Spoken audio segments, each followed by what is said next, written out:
From now on, Holy Father, not my will, but your will be done. I said, Father, you have chosen me. Give me the strength to obey. I will follow you no matter what it takes. If you know me, you cannot be neutral about me. Either you will hate me or you will love me. Because there is only one important business in the world. It is the business of salvation.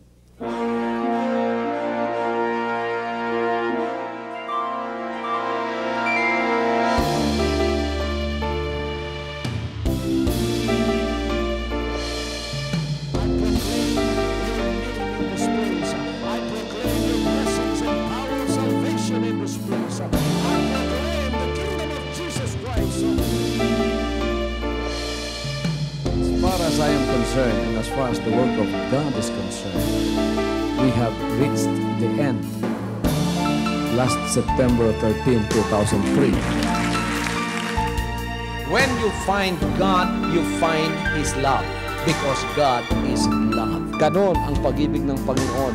Walang katapusan na yan ay bumabalik-balik sa atin. If you want to receive, you have to give. Receive it by faith and say, Lord, I will touch up. Because the game plan of God was to save us from seeing through the power of love. He has completed His salvation works in the Spirit. After April 13th, the door is open for everyone to come. The salvation works of the Father is now completed in me. Salvation is here.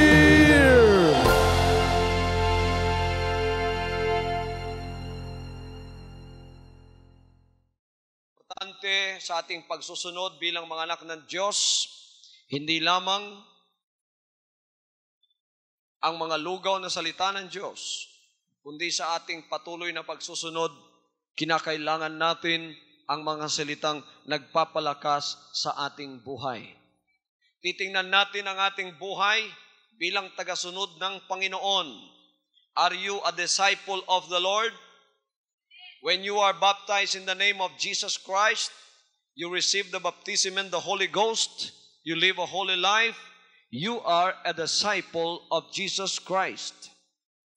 Then you have a life. That's why the life of a disciple is very important. Kailangan alam natin ito sa isang aktual na buhay ng isang tagasunod sa Panginoon. Anong pag-uugali ng isang disciple o tagasunod ng Panginoon sa Kanya at sa ibang mga anak ng Diyos na kasama Niya? Itong Book of Proverbs, nagbibigay sa atin ng isang maliwanag na kaalaman patungkol sa mga bagay na aking sinasabi. Kaya kinoconsider natin sa gabing ito ang buhay ng isang tagasunod at ang ating Proverbs chapter 3, yan ang ating guide para sa ating buhay. Dito makikita natin kung ano ang tunay na responsibilidad at kung ano ang mangyayari kung tayo sa masunurin at sa faithful na pamamaraan ay gagawin ang responsibilidad na yan. May mga 7 bagay na tinuturo sa atin ng Proverbs chapter 3. Number 1 sa mga bagay na ito ay ang pagtuturo sa buhay ng isang tagasunod. As a disciple, the word disciple came from the Hebrew word here that means learner. Learner. Ang lahat ay magsabing learner. Learner tayo sa mga daan ng Panginoon. Tayo mga kapatid ay tagasunod sa Kanyang mga kapamaraanan. So, number 1 na ating tingnan dito, merong teaching, merong pagtuturo. Ano ang ating gagawin? Verse 1, ito ang ating gagawin. Sinabi ng Panginoon dito sa Proverbs chapter 3 verse 1, My son, forget not my law, but let thine heart keep my commandments. The Hebrew word for teaching is Torah, which means God's law. We are studying the principles of discipleship because God says we need to know them.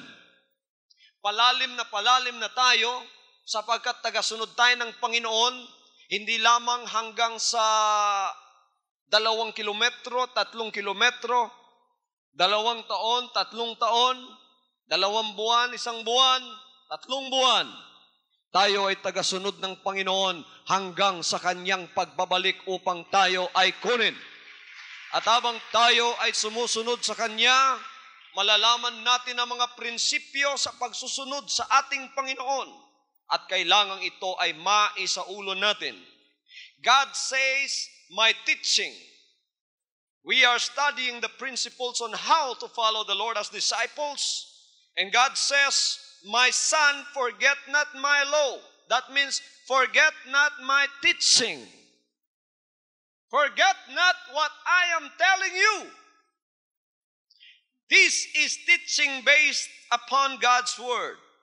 It is the word that God wants us to follow and live by. Gusto ng Panginoon yung sundin natin yung mga salita niya at iyon ang ipamuhay natin. The exhortation not to forget implies perhaps a propensity on our part to forget. Tala ninyo mga kapatid, sinabi ng Panginoon diyan, huwag mong kalilimutan. Sapagkat tayong mga tao, madalas na beses mga kapatid, nakakalimot tayo. Amen? Ay napakarami mga anak ng Diyos. Matagal na sila sa paglilingkod, pero hindi lumalago. Tagal na sila, hindi lumalago. Bakit? Palaging nalilimutan yung kanilang pinag-aralan. Alam ba ninyo, nasa paaralan kayo ng Diyos, you are in God's spiritual school. At sa bawat panahon, meron tayong examination. Pumapasa ba kayo sa mga examination sa inyong spiritual na pamumuhay? Kailangang pumasa tayo. Kaya huwag ninyong kalilimutan ang mga itinuturo ng mga salita ng Diyos. It is natural for us to allow the things of the world to cloud out God and His Word. Although we are living in this sin-sick world, let us not let this world cloud out the words of God from our hearts, from our minds. Let us give priority to the Word of God in our lives. Sundin natin yon, ipamuhay natin ang mga salitang yon. One of the major sins of the people of Israel in the Old Testament was that they forgot the Lord. The book of Jeremiah especially deals with this sin. Can a maiden forget her ornaments or a bride her attire? The Lord said, yet my people have forgotten me days without number. Malilimutan ba ng dalaga yung kanyang pananamit? Makakalimutan ba ng isang mag-aasawa yung kanyang trahe de boda? Hindi. Pero anong nangyari? Anong nangyari?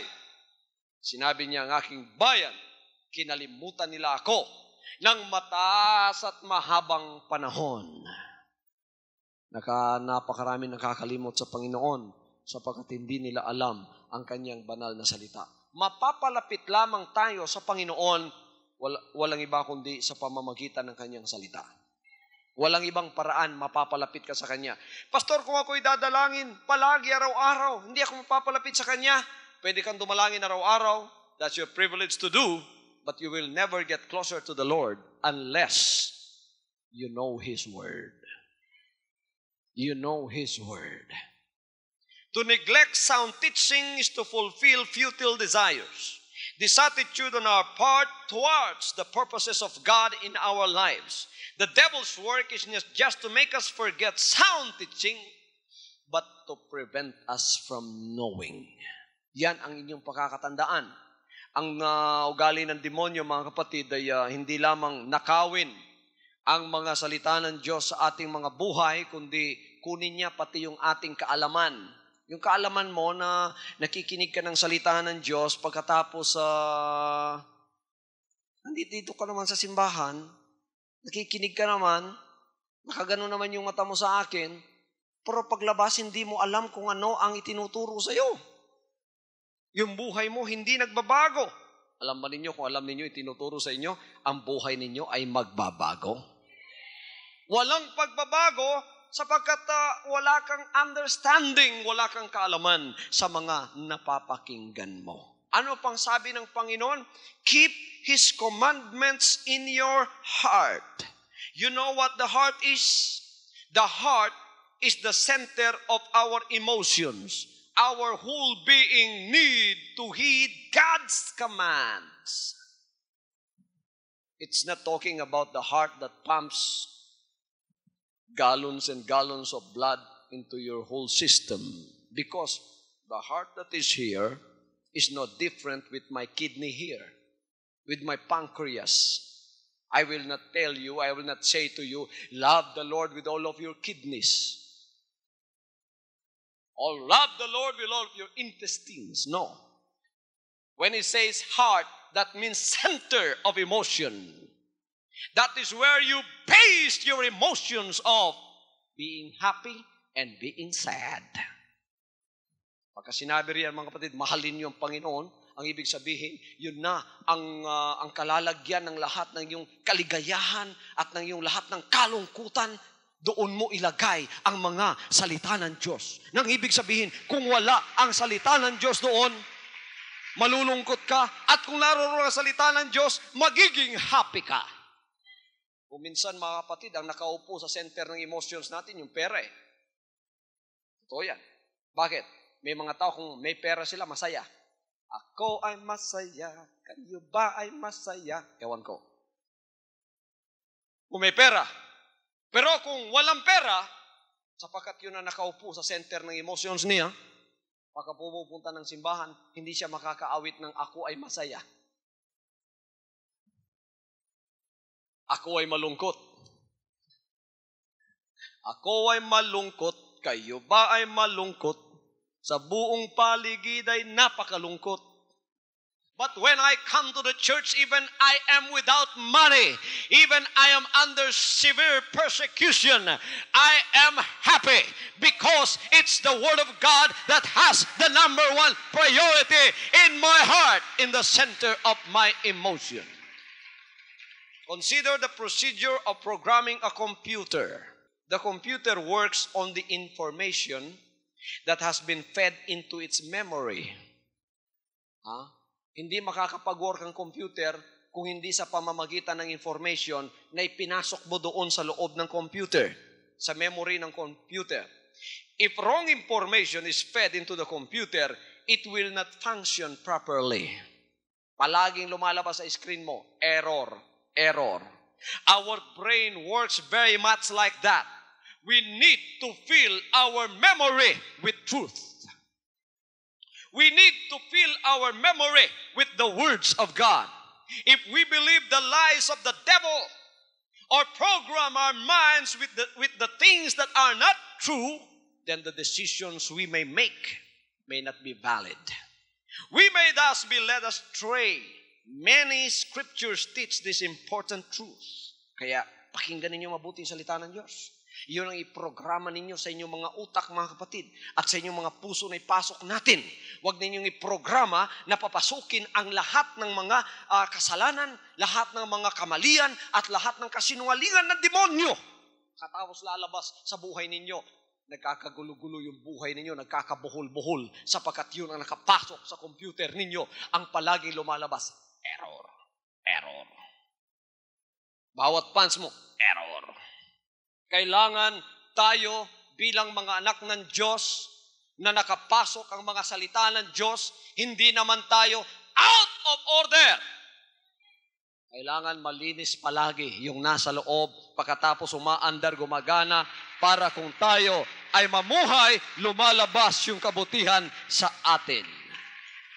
Keep your heart with all vigilance, for from it flows the springs of life. Sabi ng Proverbs chapter 4, verse 23.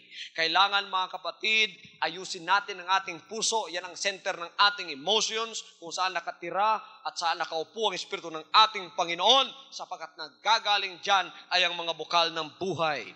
He keeps in perfect peace the one whose mind is stayed on Him. Sabi ng Isaiah 26 verse 3. At sa Jeremiah 31:33, Hebrews chapter 8 verse 10, Romans chapter 10 verse 9, Romans chapter 2 verse 15, John 7:38, Luke 6:45, 1 Timothy chapter 1 verse 5, Matthew chapter 5 verse 8, and Matthew 12:34. Are you recording that? Praise the Lord. God bless you. When we program our hearts correctly, we function correctly. Pagka yung utak natin nakaprograma correctly, we also function correctly. Because it is in the brain. The functions of the brain is to give impulses of commands to all the system of your body. It all emanates from the brain. That's why if your brain is programmed correctly, you will be living correctly. Kaya ang papasukin natin dyan, hindi maraming bold na magazine. Hindi natin papapasukin dyan ng maraming drama sa radyo na wala namang kabuluhan. Anong papapasukin natin dyan? Maraming mga salita ng Diyos. Pagka ginawa mo yan, ano ang matatanggap mo mula sa Panginoon na sinabi niya sa Proverbs chapter 3? Ano ang matatanggap mo? This is what you are going to get. You will prolong your years. There is a direct result of following God's teaching. We will live longer. Kung nasa kasalanan ka, mamamatay kang maaga. Pero kung nasa Panginoon ka, tataas ang buhay mo. Kahit 150 years ka na, parang 25 years old ka pa rin.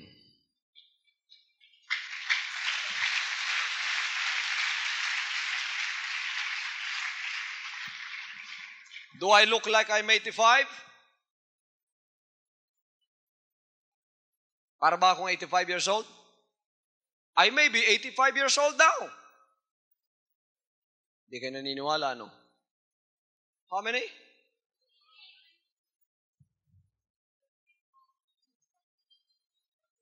Okay. You guessed correctly. But how do I look? Lahat ng nagsabing 20, marami kayong blessings tatanggapin mamaya pag-uwi ninyo. Bakit? Sabagat nagsasabi kayo ng katotohanan. Woo! Hallelujah! Tataas ang buhay natin.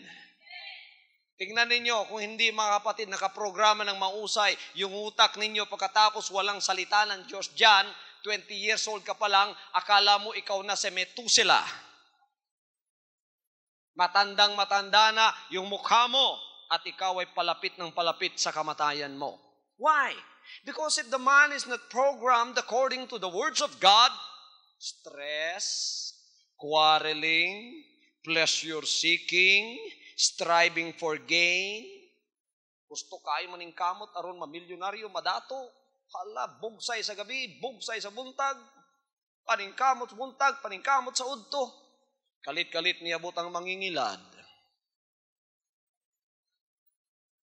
Naibulawan, nakoy baligya nga powder, naibulawan, ulutaw lagi ng imong kwan, bulawan niya, nasa imong sala di, bulawan diya, hatagpod ka, nailad, pagkatapos mga kapatid, wala na.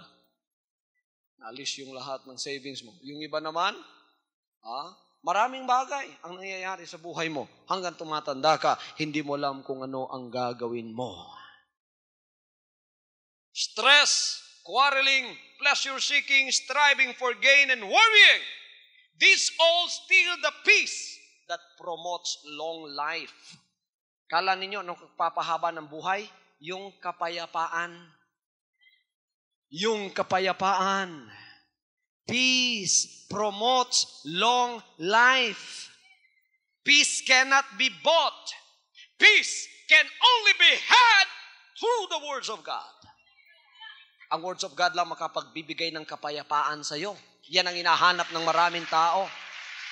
Hallelujah.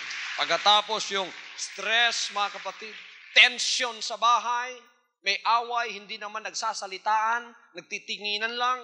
Pagkatapos masakit yun, tapos quarreling, pleasure-seeking, striving for gain, worrying, itong lahat ninanakaw ang kapayapaan na dapat pasa sa iyo at magpapataas ng buhay mo. Dahilan dyan, hindi ka na makatulog sapagkat si Juan na katabi mo, yung mayaman, ikaw naman, palagi kang nag-strive, wala naman, nawawala yung peace mo, hanggang sa isang araw, nagkasakit ka at pagkatapos mga kapatid, ang bata-bata mo pa, matanda ka na at papunta ka na sa iyong kamatayan.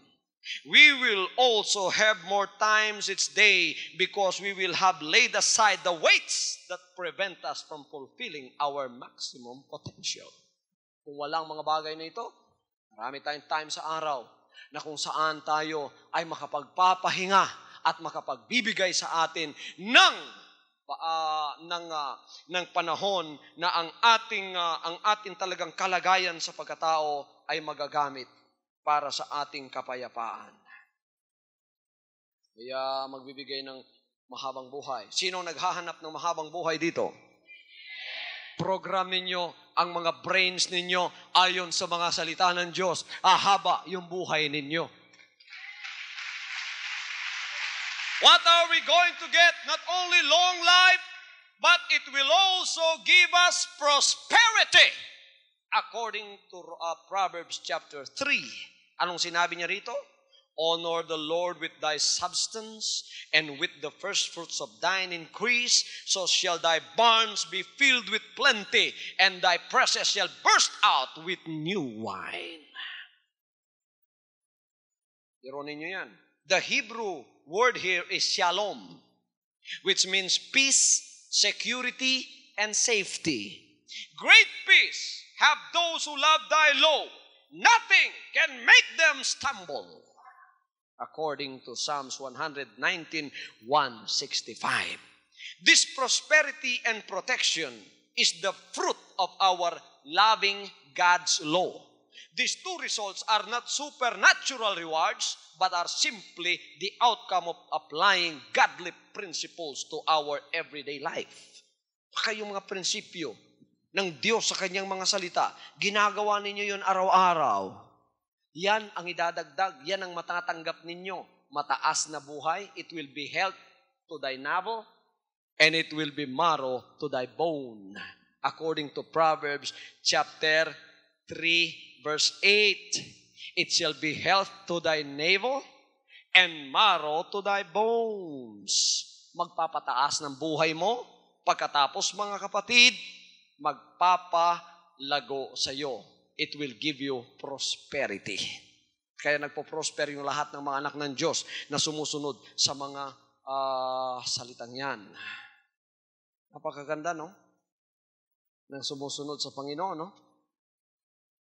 Sarap bang sumunod sa Panginoon? Teaching is number 1. Number 2, loyalty and faithfulness. Ano ang ating gagawin? Sa verse 3, let not mercy and truth forsake thee. Bind them upon thy neck.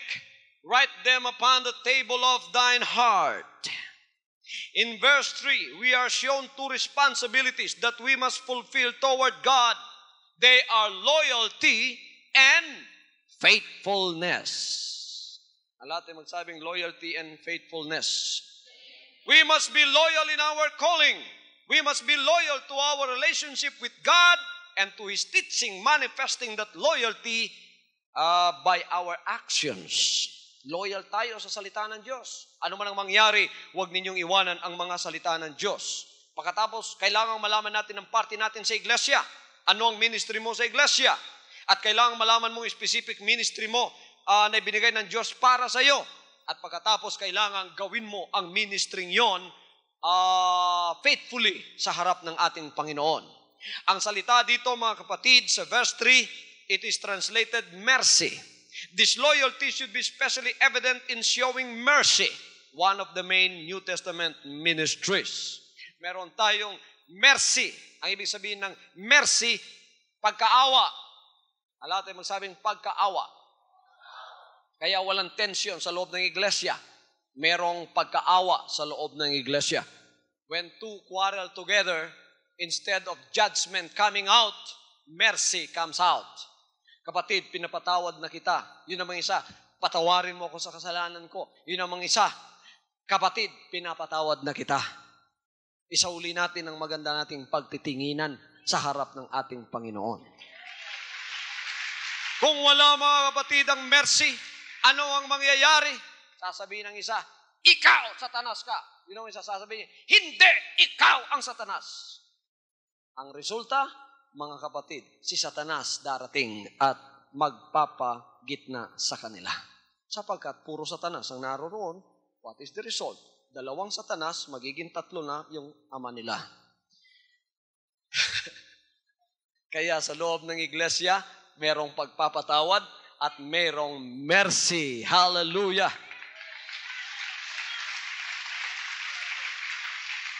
In many churches I've found, there's so much criticism. Criticism that is happening. The pastor criticizes the members criticizes the pastor, and then the members criticize the elders criticize the members, and then they fail to fulfill the ministry that God has called them to do. We must be careful that we are not quick to criticize because we want to justify our own failures. When we criticize, it must be constructive criticism. It must be for the good of the body. It must not be destructive in nature. It must be constructive. Kaya marami mga kapatid ang sa ibang fellowship pumupunta rito, ginaganahan akong makinig sa kanila. Bakit anong sinasabi nila? Their criticism is always constructive. I've had to listen to some that criticizes destructively. I did not find so many. Marami sa kanila pumunta dito, sana ganito ang fellowship namin, sana malaki yung simbahan namin, sana napakaganda, sana yung pastor mabait na katulad mo, sana siya matulungin sa mga kaluluwa, sana siya ay gwapong tulad mo. Wala na yon. Praise the Lord. Hallelujah. Amen. Maganda yon mga kapatid. Sabagat yon ay nakapagpapatubo ng loyalty sa Panginoon. Gusto nating makita ang pinakamagandang bagay mangyayari sa gawain ng Panginoon.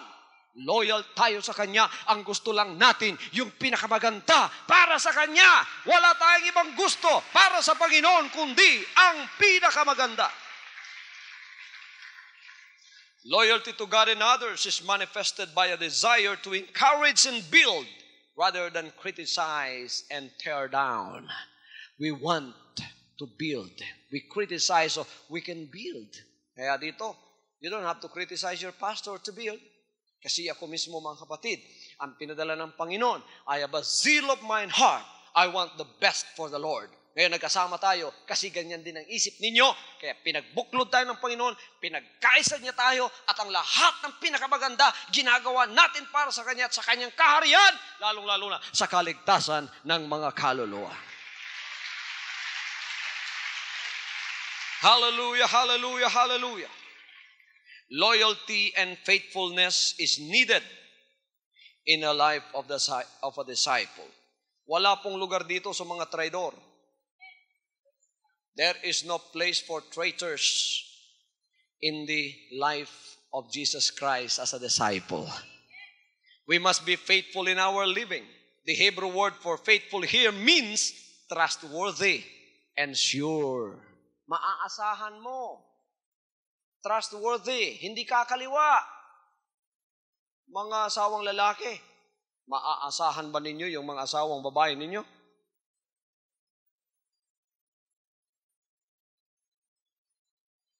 Na pagka iniwan ninyo, hindi kakaliwa. Nakakaawa naman yung mga asawang lalaki, ano? Iiwanan nila yung asawa nila, hindi pala maaasahan. Isang araw lang nawawala, iba na yung ginagawa. Kailangan kumuha ka ng isang daang sili. Ilagay mo sa mukha doon sa asawa niya para mamaga sa hiya. Sapagkat hindi maaasahan sa buhay ng isang disciple, kailangan siya ay maaasahan. He is trustworthy. Vice versa.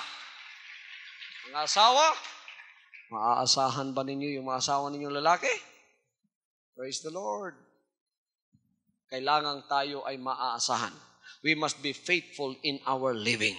Like a tree having deep roots established, as in Isaiah 54:2 puts it, strengthen your stakes.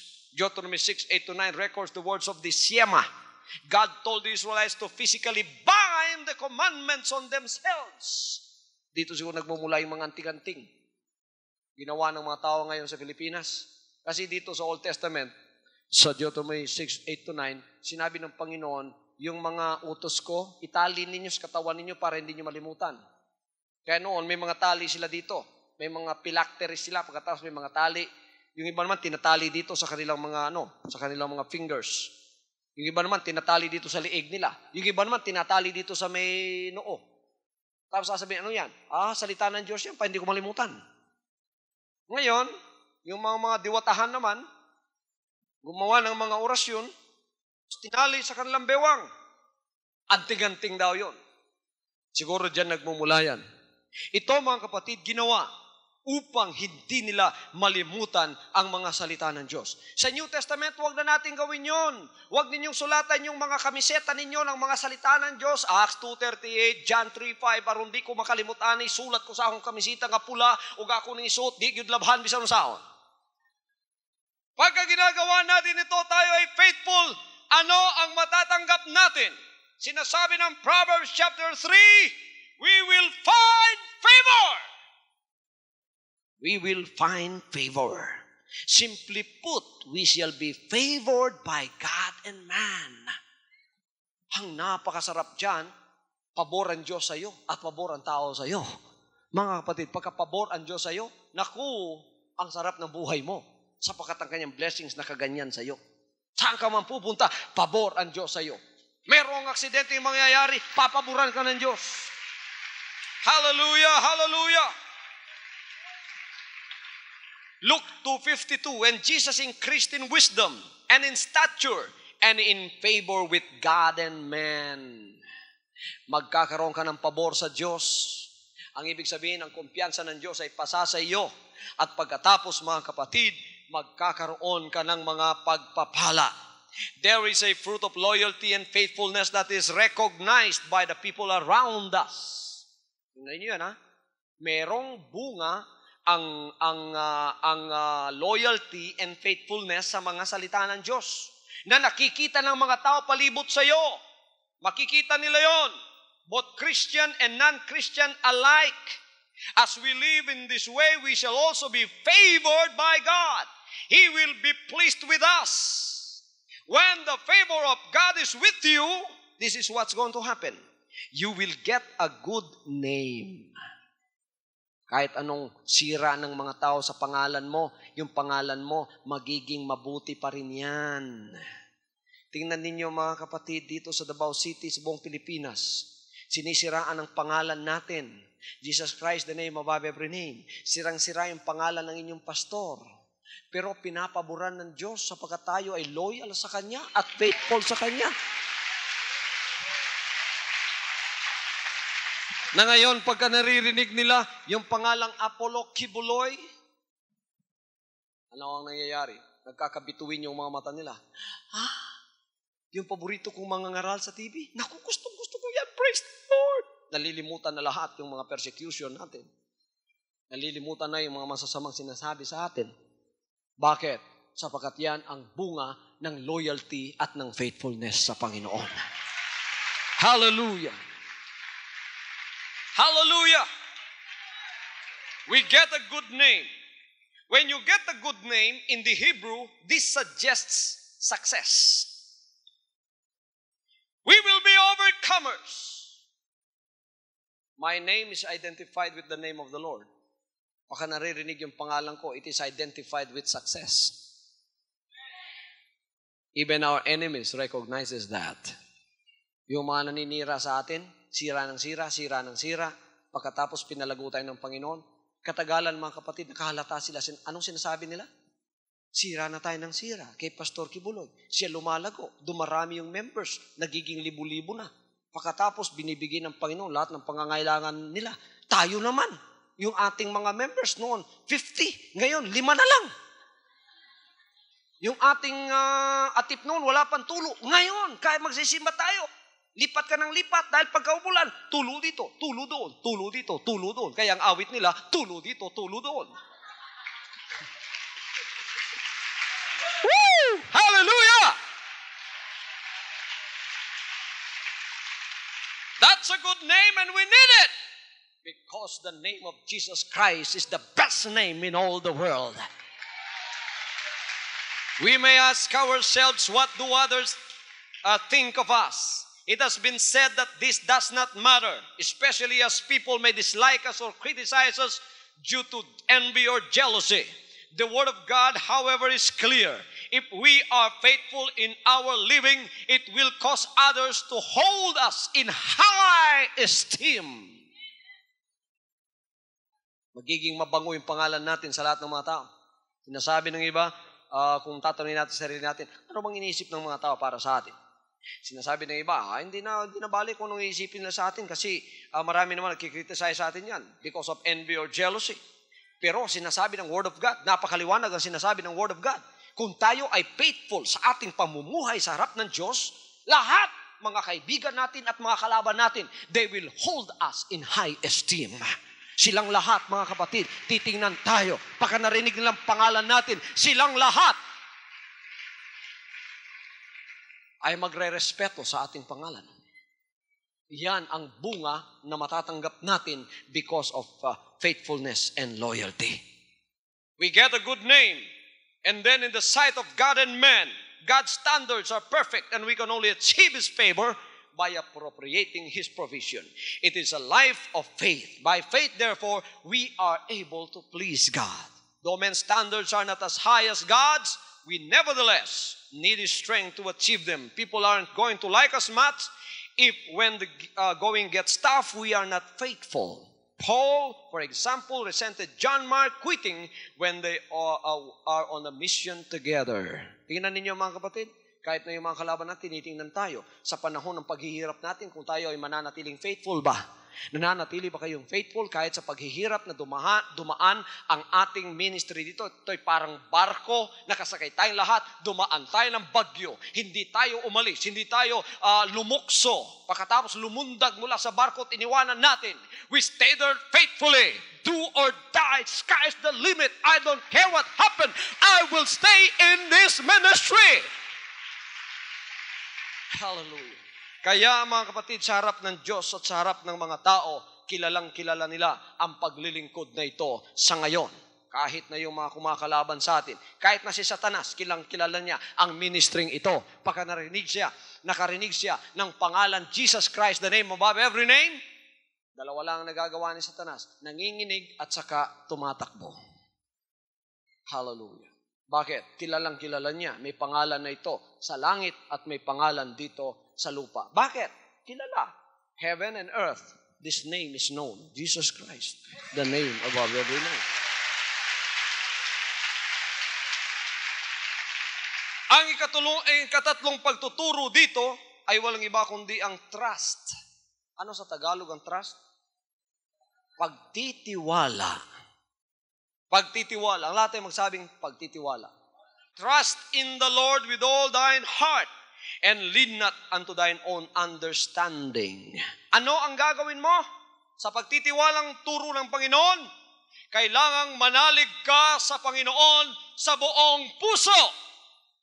Huwag kang magalinlangan sa pananalig sa Kanya. Manalig ka ng buong puso. The Hebrew for trust has the idea of lying helplessly face down with all of your heart. Total dependence. Our propensity is to trust self. Faith causes us to rally upon God. Sa Hebrew, ang ibig sabihin ng trust, yung bang dadapa ka mga kapatid, pagkatapos nakaganyan ka, face down. Lahat ng pananalig mo nandoon. Wala ka nang ninahawakan pang kung ano paman. Ganyan ang when we lie helplessly face down, that means we give everything with all our heart. Ang total dependence natin nasa Panginoon. Kasi ang ating naman pag-uugali, kung minsan mga kapatid, nakakalimot tayo sa pagtitiwala sa Diyos. Kung minsan ang pinagtitiwala natin ang sarili na natin. Nagtitiwala na tayo sa ating utak, nagtitiwala na tayo sa ating lakas. Huwag. Magtiwala tayong patuloy, buong-buo sa ating Panginoon. Hallelujah. Ano pang gagawin mo? Ano pang gagawin mo? Do not rely on your own understanding. Rely is to lean in such a way as to be totally supported by that which we lean upon. If the support is removed, we fall. This is the way that God wants to support us.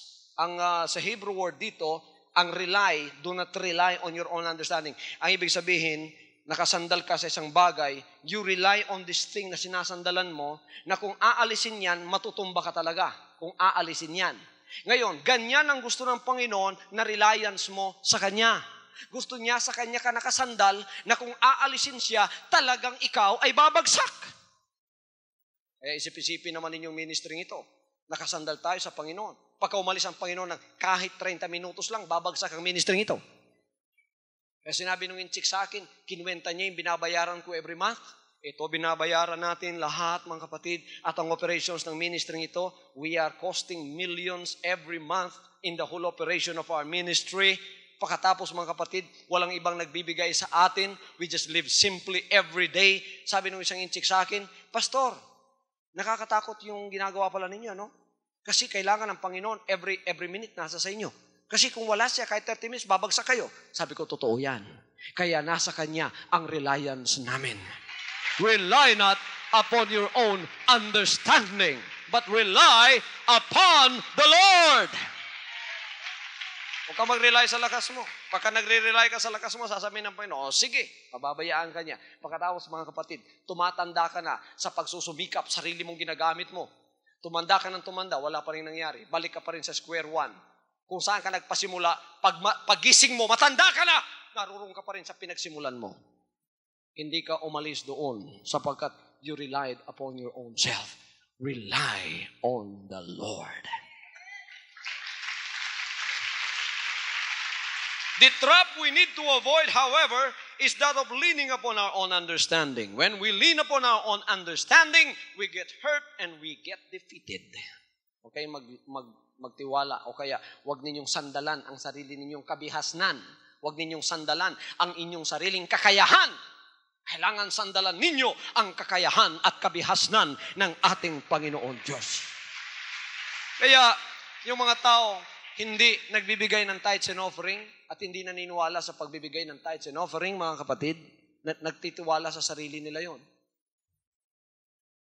Ngayon sila, umuha ng paghatag tithes and offering. Sa ilang sulti, si Pastor Lai mo dato, anak, kung adili na ako ihatag, ako'y mo dato. Nga naman, 10% niya tanan sa kuha. Iyang utok may ipandar. Ako, gisunod na akong utok sa Diyos. Utok ba sa Diyos ang Malakay chapter 3 verse 10? Hatag ang tibok, kinapulog mga halad, sulay kuno niya. Kung dili ba akong buksan ng tambuhan sa langit, bubuhan ko panalangin. At dili na, masudlan pa, ambisan sa kwartong nasa inyo ha. Kaya hindi nagbibigay ng kanilang tithes and offering, naniniwala at nagtitiwala sa sarili nilang kakayahan yon. Pagkatapos nakita nila, mga kapatid, na yung palang sumpa, nasa sa kanila na hanggang bumaon ng bumaon. Pagkatapos wala na silang matatakbuhang iba pa. Wala na. Kung sila'y nagtiwala sa utak ng Panginoon, disinsanay ngayon, pinagpapala sila ng Panginoon. Huwag kayong magtiwala sa sarili ninyong kakayahan. Ano pang dapat mong gawin, mga kapatid? Acknowledge God in all your paths. Hebrew word for acknowledgement is yada. That means to know, to be aware of, to fellowship with. Every area of our lives comes under scrutiny. There is no part in our lives which we cannot know God, He has given us all things which pertain to life and godliness through the knowledge of Him. 2 Peter chapter 1 verse 3. Walang bagay sa buhay natin na hindi alam ng Panginoon. Itong lahat nalalaman niya. The psalmist said, God knew everything He did and everything He thought. Psalms 139 verse 2. We need therefore to consult Him in every decision and every course of action. Huwag kayong gagawa ng anuman desisyon na hindi ninyo isasubmit ang proposal sa Panginoon. Panginoon, ito po ang gusto kong mangyari. Ito po ang desisyon ko. Pagpalain ninyo kung kalooban ninyo. Panginoon, magaang ang daan. Kung hindi po, harangan ninyo ang desisyong ito. Acknowledge God in all your ways. Bumibili ka ng bahay, acknowledge God in all your ways. Kahit anong gawin ninyo mga kapatid na desisyon, acknowledge Him. Acknowledge Him. Lord, is this your will? If it is God's will, nako mga kapatid, tuloy-tuloy yan. Okay, you've acknowledged me, I will guide you. If you acknowledge Him in all your paths, this is what you're going to do when you trust. Trust the Lord with all your heart. Do not rely on your understanding. Acknowledge God in all your paths. Anong matatanggap mo? Anong matatanggap mo? What do you get? He makes our paths straight. Tutuwid ang daan natin. Tutuwid ang daan natin. Walang liku-liko mga kapatid. Hindi mabubulilyaso ang lahat ng ginagawa mo. There is the surface thought of guidance here. The Lord is going to guide you. If you acknowledge God, we can be sure He will guide us. There is also a stronger thought here, that of achieving the goal. The surface thought is that of guidance. But the deeper thought, the stronger thought is achieving the goal. Ano man ang iyong goal na gustong gawin, magkakaya at magagawa mo. The path leads to the ultimate purpose of our lives, which is to be like Jesus. The path gets us there. It is our designated way, specially planned and prepared for us by God. Yan ang matatanggap mo sa harap ng ating Panginoon. Lahat ng mga gagawin mo, guided ng ating Panginoon. Pagka-guided, matuwid, naku, kahit ilang demonyo pa ang haharang sa iyo, hindi nila makakaya. Kung minsan pinasosobrahan lang ng iba, tulad ng isang mangangaral na alam ko, pagkatapos sinabi niya, guided daw siya ng Panginoon. Biro mo, sabi niya, binaril ako ng mga NPA. Binaril ako ng mga NPA. Yung mga bala, nahulog lang doon sa harap. Sana totoo na yun. Ang Panginoon, kaya niya magmilagro. Pero that is an exaggeration because it is not true. Pero kaya niya gawin ng Panginoon. Yung ang leon, mga kapatid, pinatakip ang bibig. Yung ang apoy, hindi nasunog yung 3 Hebrew children. Pero ginagawa yun sa pagyayabang ng Panginoon. Nasa sa Kanya. Ang sa atin, hindi pagyayabang. Ito ay totohanang pagsusunod sa harap ng ating Panginoon. Number 4. The Lord taught us relationship. Ang gagawin natin, be not wise in your own eyes. Okay, relationship itong pag-uusapan natin ngayon. Be not wise in your own eyes. Ayan gagawin mo. Anong gagawin mo? Be not wise in your own eyes. We have a special relationship with God. This involves recognizing not only who He is, but also who we are. We are not to think so highly of our own wisdom that we feel we can make it without God. Huwag ka masyadong mag-isip sa sarili mo na mataas yung pinag-aralan mo. Kung minsan masasabi ko, kahit wala ng Diyos, pwede ako eh. Kahit wala ng Diyos, pwede ako. Kahit wala yung Word of God, pwede ako.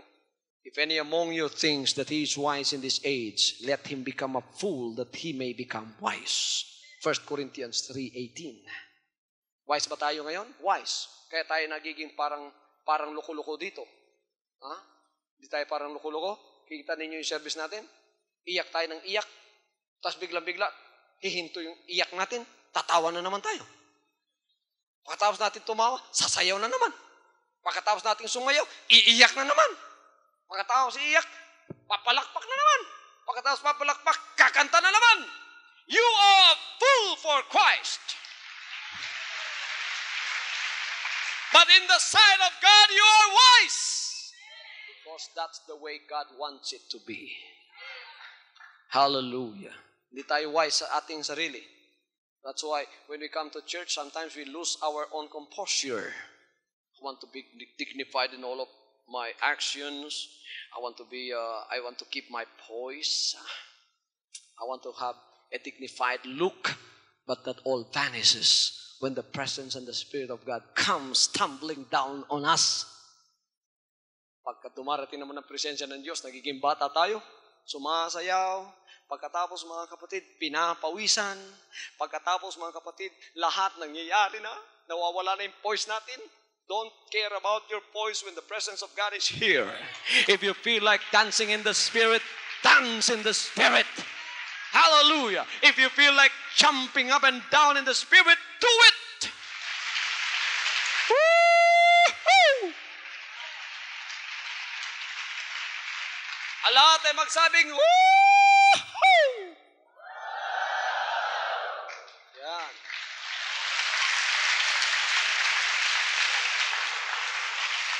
Ano bang gagawin mo? You must fear the Lord. Fear the Lord is a relationship. Ang takot sa Diyos is ang relationship. It involves an understanding of who God is and who we are. This relationship is therefore the antidote to becoming wise in our own eyes. It is a relationship in which we are constantly aware of our total dependence upon God. Ang takot sa Diyos, mga kapatid, ito ay isang relationship at ito ay ang gamot para tayo hindi maging wise sa ating sariling pag-iisip. Woo! Hallelujah! Do you love this teaching? Do you love this preaching? I'm not only preaching tonight.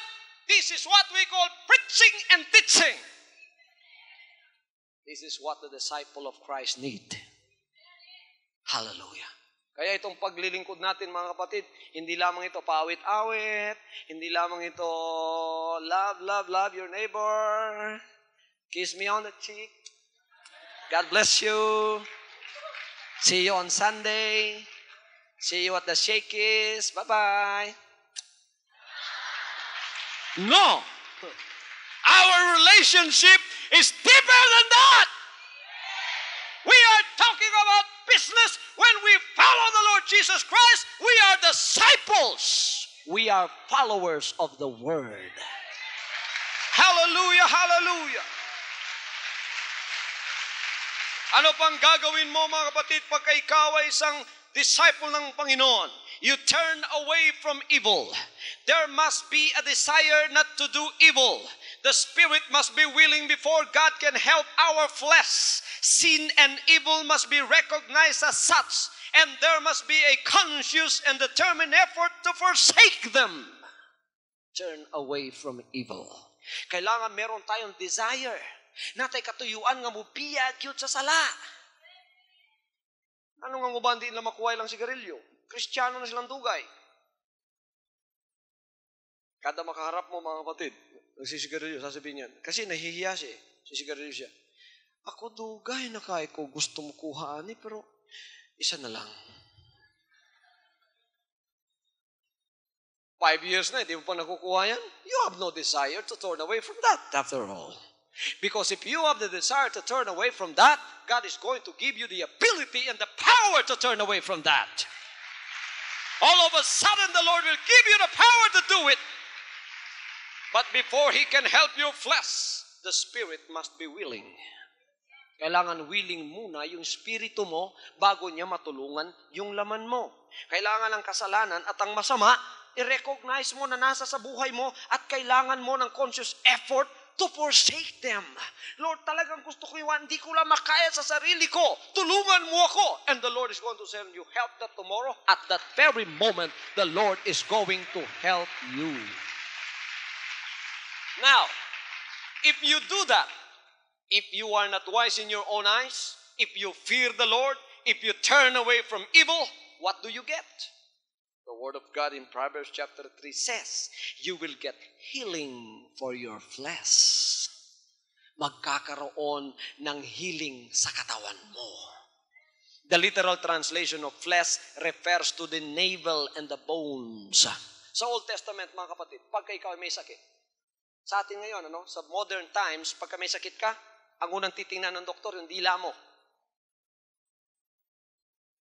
May sakit ako, Dok. Ingon ng doktor. Dila.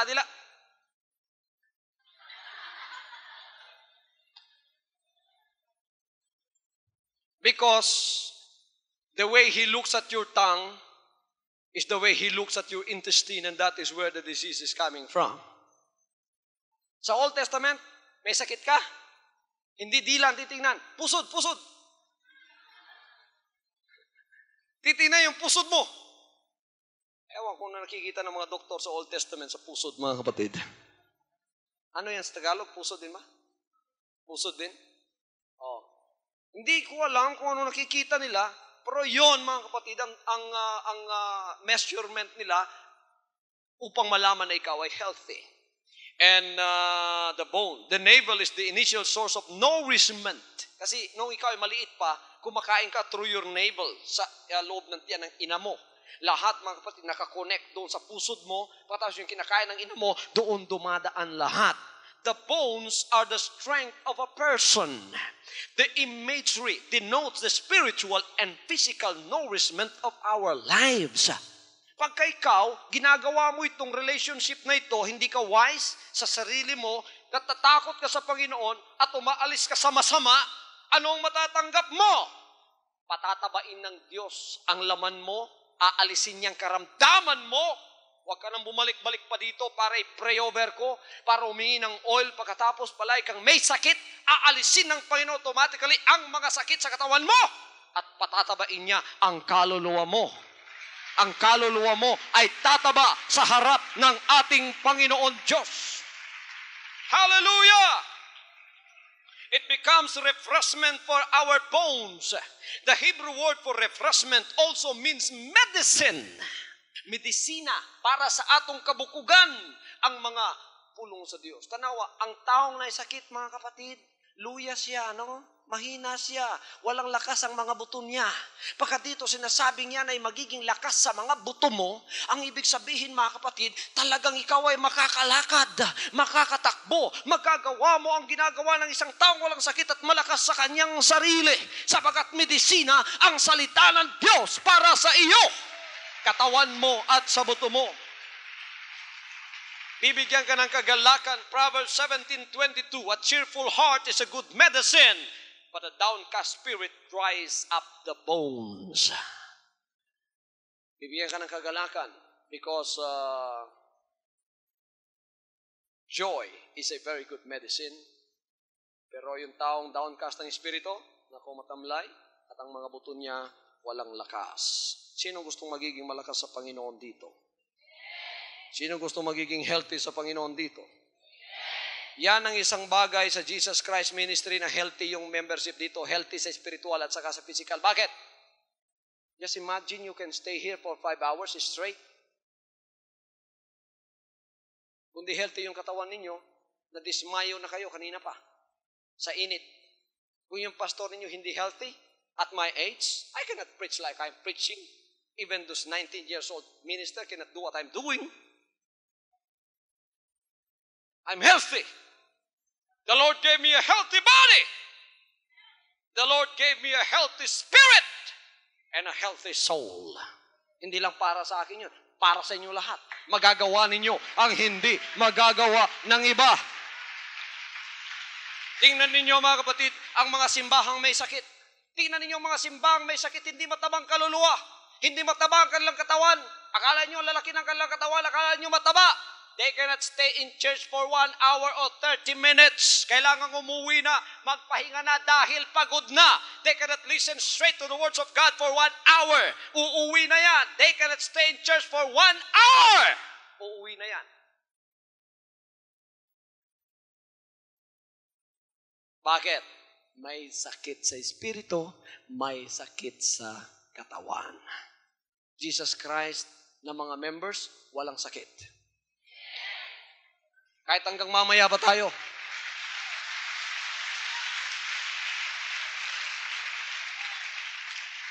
Sometimes I don't worry about time. Time is my problem and I preached. Pastor, ako, time din ang problema ko pag nagpipreach ako. Kasi hindi ko maubos-ubos yung 15 minutes. Pagka 15 minutes, naubusan na ako. Time is my problem. You can let me preach here for 5 hours. and 5 hours just pass by without you knowing it, without me knowing it. Because I can preach till morning the Word of God to you. I can preach till noon tomorrow the words of God to you. Why? We are healthy in the Spirit. We love to eat the words of God. Bakit dito hanggang ngayon walang bored look? Walang bored look, walang dry look, at walang dead look. Bakit? Lahat tayo mga kapatid, enjoy sa mga salita ng Diyos. Hindi natin pansin kung gabi na. Hindi natin pansin kung saan pa tayo uuwi. Hindi natin pansin yan. Bakit? Buhay na tayo. May inspiration na ang Espiritu sa ating buhay. That is when revival begin to flow. You know, that is when revival begin to flow. In this church, we have a spiritual revival continuing 7 days a week, 24 hours a day, 365 days a year, 12 months a year. Mayroong continuous revival dito sa ating spiritual na paglilingkod. Bakit? Ang mga anak ng Diyos mataba sa kanilang mga puso, mataba sa kanilang mga laman, mataba sa kanilang mga katawan, mataba rin sa kanilang mga espiritu, at mataba sa kanilang kaluluwa.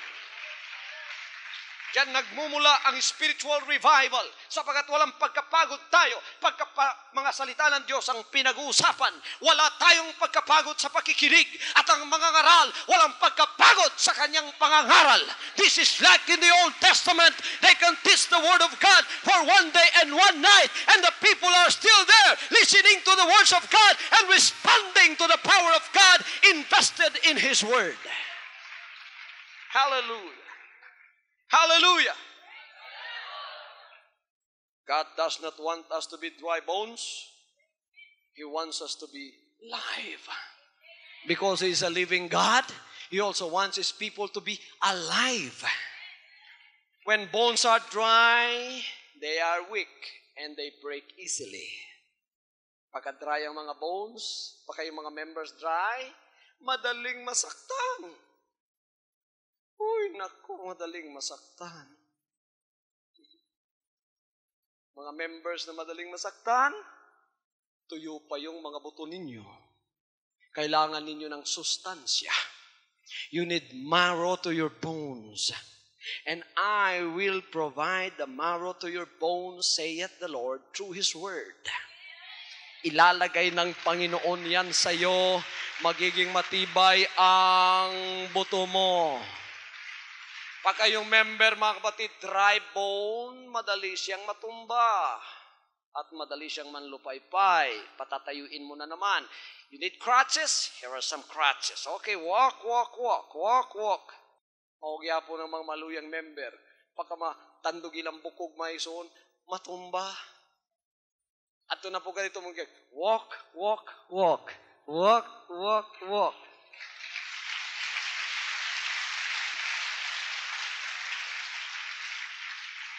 Hallelujah! You don't mind about the time? I don't mind about the time either. Because we are enjoying the presence of the Lord and the power of His Word. Right relationship, therefore, has real rewards. The way man was created makes it imperative that we walk in proper relationship with His Maker. If his blessings and fulfillment are to come to Him, he must know that this relationship must exist between him and his Maker. Kailangan ang relationship na ito, mga kapatid, malakas. Right relationship, therefore, has real rewards. The way man was created makes it so. Because we are created by an infinite God, we cannot be satisfied by finite means. It is always by infinite means that we can only be satisfied. And one of the most rewarding satisfaction that we have is a right relationship with our God. Ang panglimang tinuturo ng Proverbs chapter 5, chapter 3 is worship. Ang lahat ay magsabing worship. You come to worship, amen? You come to serve, amen? You come to give all of your strength, amen? That's why you don't limit God, because He supplies the strength for you to say amen, to say hallelujah, to say praise the Lord, to dance in the Spirit. Hallelujah. Tinuturo ng Proverbs chapter 3, panglima ay worship. Ang lahat ay magsabing worship. Anong ginagawa natin when we worship? What do we do when we worship God? We honor God with our wealth. Honor God with all your substance. Honor God with all your wealth. God expects us to be generous in our giving. He expects us to be good stewards of all He has given. He blesses us to be a blessing. Genesis chapter 12 verse 2 to 3. Gusto ng Diyos sa ating pagsamba, hindi pala nagsasamba ang tao kung hindi siya mapagbigay sa gawain ng Diyos generously. Napasalamat ako dito sa putil na pananampalataya. Huwag mga tihik din Ang tahan tihik mo yung amen. Mga Tagalog, hindi alam kung anong tihik, ano? Kuripot. Yung mga Ilocano dito, hindi na mga kuripot yan. Mga anak na ng Diyos yan. Ano ang unang ginagawa nila? Binibigay nila yung tithes and offering nila. At pagkatapos, kung meron pa, mga kapatid, nagbibigay pa sa ibang gawain ng Panginoon. Hallelujah. Hallelujah.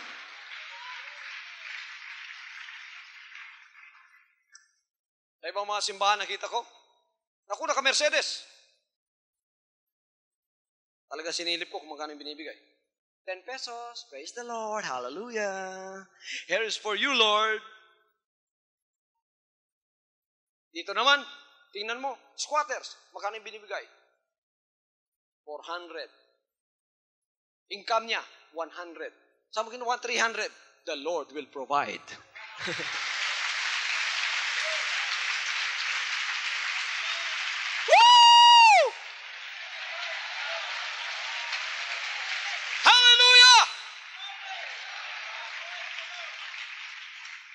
The Bible teaches us that this is actually a way of showing our love and gratitude to God.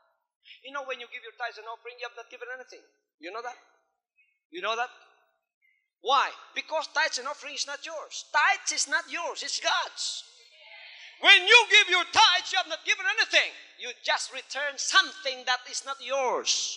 That means you are faithful. You are not a robber and a thief. That's why when you don't return your tithes, the Lord will call you a robber and a thief.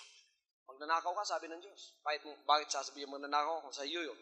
Pagka isinauli mo yun, ay ibig sabihin, papagkakatiwalaan ko ito, bibigyan ko ito ng blessing na katulad ng isinauli niya sa akin, sapagkat papagkakatiwalaan ko siya sa pera ko, sa akin ito, isinauli niyang muli. Nasa sa kanyang kamay na sana, isinauli pa niya. Pagpapalayan kita, anak. Pagkatapos mo yung offering, yun ang measurement ng ating pag-ibig sa Kanya. Kasi yung offering sa iyo na yon, hindi sa Panginoon yun. Sa iyo na yon. Kaya ang puso mo ang siyang magbibigay kung ano ang offering na ipapatong mo sa tithes. Yun na ang tunay na pagbibigay mo.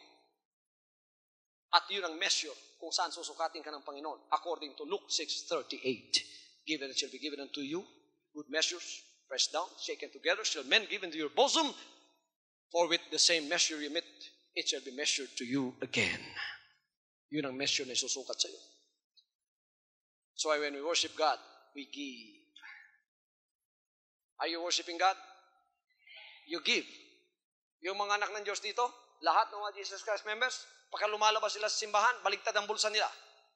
Wala nang laman. Pagpasok dito, punong-puno yung bulsa. Paglabas, wala nang laman. Pagpasok, puno na naman. Sino ang susupply?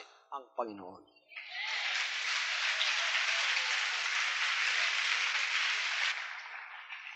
Continually, the Scriptures teach us that we will prosper if we give to God. He rebukes the devourer. He causes there to be the fruit of our labors to come to us. Pagkatapos, mga kapatid, ang ano pang gagawin niya? Hindi lang niya pupunin ang mga bodega natin. He will let our vats burst with wine. Yung mga sisidlan mo, pupunuin ng Panginoon yan. There will also be an abundance of wine. Wine in the Old Testament was said to make the heart glad. It speaks of joy.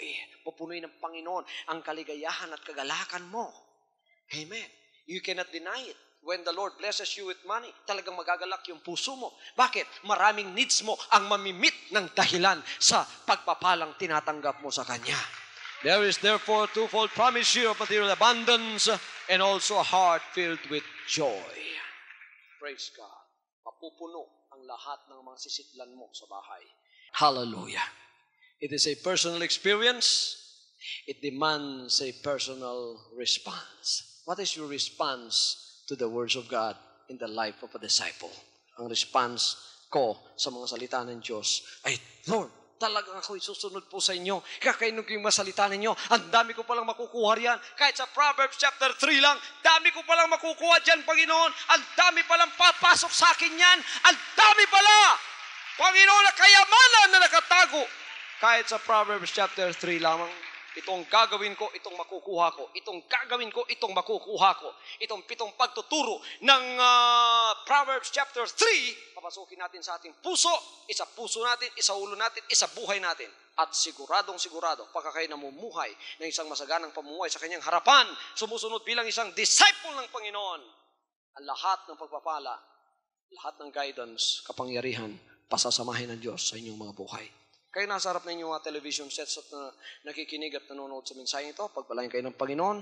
Patong ninyo inyong mga kamay sa harap ninyong television sets. Panginoon, pagpalain po ninyo ang mga tagasunod na nasa harap ng kanilang television sets at nakapatong ang kanilang mga kamay.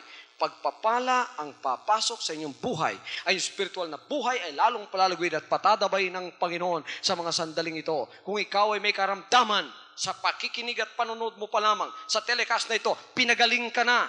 Sa iyong mga pangangailangan, ikaw ay pinadami na. Sa lahat ng iyong pangangailangang pinansyal, ipagkakaloob ng Panginoon sa iyo. Ang kanyang mga pangako ay walang mintis na mangyayari sa buhay mo. Sinabi niya, humingi ka at ikaw ay bibigyan. Kumatok ka at ikaw ay bubuksan. Kung ikaw ay humingi ng isda, ibibigay niya sa iyo isda sa mga sandaling ito. Kaya bago matapos ang telecast na ito, ang pagpapala, tanggapin mo kung nananalay ka sa mga mahal mo sa buhay para sa kanilang kaligtasan, ang kaligtasan ibinigay na sa kanila. Pagpalain ka ng Panginoon. From now on, Holy Father, not my will, but your will be done. I said, Father, you have chosen me.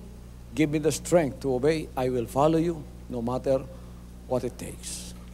If you know me, you cannot be neutral about me. Either you will hate me or you will love me. Because there is only one important business in the world. It is the business of salvation.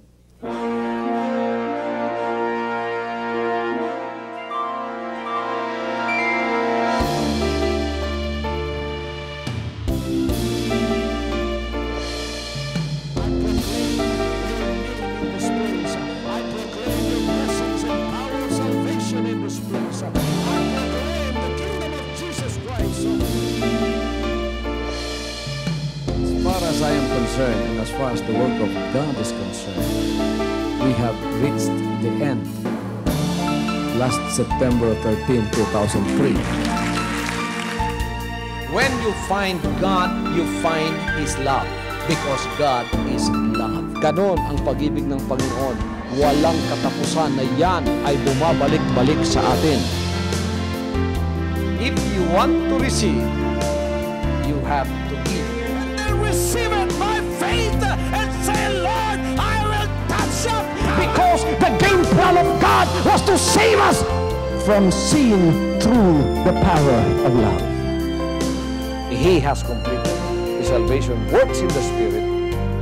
After April 13th, the door is open for everyone to come. The salvation works of the Father is now completed in me. Salvation is here.